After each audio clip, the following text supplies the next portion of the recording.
नेपाल वो हिमालयी देश जिसे दुनिया शांति, सुंदरता और बौद्ध संस्कृति की पहचान के रूप में देखती है। लेकिन सितंबर 2025 की शुरुआत में यही देश अचानक उबाल पर आ गया।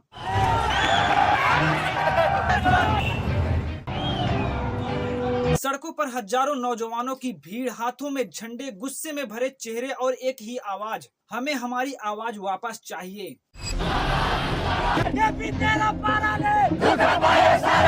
8 सितंबर 2025 की सुबह जब काठमांडू की गलियों में लोग जाग रहे थे, तभी मैतीघर मंडला चौराहे पर युवा छात्रों का एक हुजूम जमा होने लगा। कोई यूनिफॉर्म में था, कोई कॉलेज बैग लेकर आया था और कोई हाथों में सिर्फ एक पोस्टर लिए।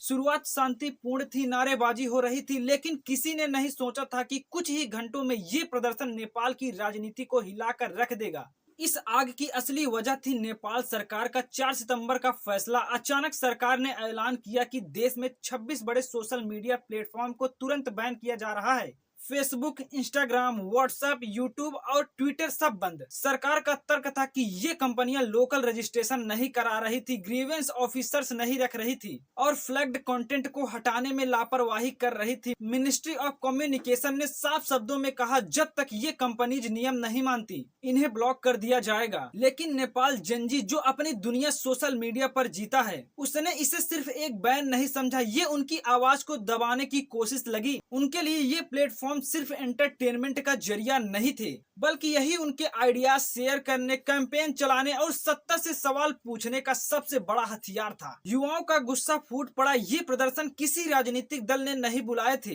यह किसी पार्टी का एजेंडा नहीं था। इसे लीड किया था हामी नेपाल नाम के एक यूथ फोकस्ड नॉन प्रॉफिट ने, जो 2015 से युवाओं की आवाज उठाता रहा है। और इंटरेस्टिंगली काठमांडू के मेयर बालेंद्र शाह भी ओपनली इन युवाओं के साथ खड़े हो गए। नारे सिर्फ सोशल मीडिया बैन के खिलाफ नहीं थे, हर जगह गूंज रहे थे शब्द, करप्शन खत्म करो, नेपोटिज्म बंद करो, हमें अकाउंटेबिलिटी चाहिए। युवाओं ने नेताओं पर तंज कसते हुए उन्हें नेपो बेबीज कहना शुरू कर दिया। सुबह 9 बजे से शुरू हुआ प्रदर्शन जब संसद भवन की ओर बढ़ा तो हालात बेकाबू होने लगे। पार्लियामेंट के बाहर लगे बैरिकेड्स को तोड़ते हुए कुछ बाइकर्स अंदर घुस गए। इसके बाद भीड़ का गुस्सा और भड़क गया। संसद भवन, मंत्री आवास, यहाँ तक कि रूलिंग लीडर्स के घरों को भी युवाओं ने निशाना बनाया। सुरक्षा बलों ने जवाब दिया, टीयर गैस, वाटर कैनन्स और रबर बुलेट्स, लेकिन भीड़ शांत नहीं हुई। कई जगह युवाओं ने स्टिक्स और बोतल से पलटवार किया। इस टकराव का नतीजा बेहद खौफनाक रहा। 19 लोगों की मौत हो गई और 400 से ज्यादा लोग घायल हो गए। अस्पतालों में घायलों की भीड़ लग गई। Civil hospital, national trauma centre और एवरेस्ट हॉस्पिटल तक में बेड्स भर गए।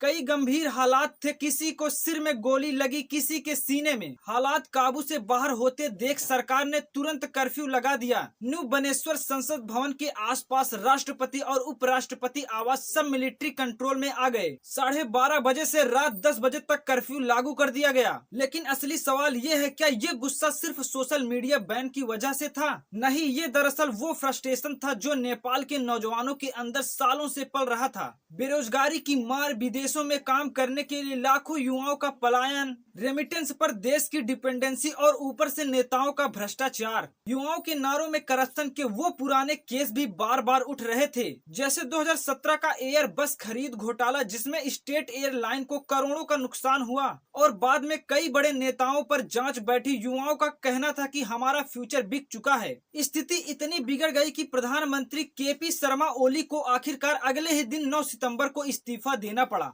उनकी सेक्रेटरिएट ने इस्तीफा कंफर्म किया। साथ ही होम मिनिस्टर रमेश लेखक और कम्युनिकेशंस मिनिस्टर पृथ्वी सुब्बा गुरुंग ने भी रिजाइन कर दिया। लेकिन इस्तीफे से पहले ओली ने बयान दिया कि सोशल मीडिया बैन सही था और इस वायलेंस के पीछे इन्फिल्ट्रेटर्स थे। उन्होंने मारे गए 19 लोगों पर दुख जताया और एक इंक्वायरी कमीशन बनाने का ऐलान किया, जो 15 दिनों में रिपोर्ट देगा। भारत ने भी इस पूरे घटनाक्रम को करीब से देखा। मिनिस्ट्री ऑफ एक्सटर्नल अफेयर ने एडवाइजरी जारी की और कहा, सभी भारतीय नागरिक नेपाल में सतर्क रहें और लोकल अथॉरिटीज की बात माने। उत्तर प्रदेश की नेपाल सीमा से जुड़े जिलों में सिक्योरिटी बढ़ा दी गई। ये अपराइजिंग सिर्फ एक प्रोटेस्ट नहीं था, ये था नेपाल के जेनजी का एक लाउड और क्लियर मैसेज। उनके लिए ये लड़ाई सिर्फ डिजिटल फ्रीडम की नहीं, बल्कि क्लीन गवर्नेंस, अपॉर्चुनिटीज और डिग्निटी की थी। नेपाल के इतिहास में ये ये आंदोलन हमेशा याद रखा जाएगा, क्योंकि इसने साबित कर दिया कि जब नई पीढ़ी उठ खड़ी होती है तो सत्ता को झुकना ही पड़ता है।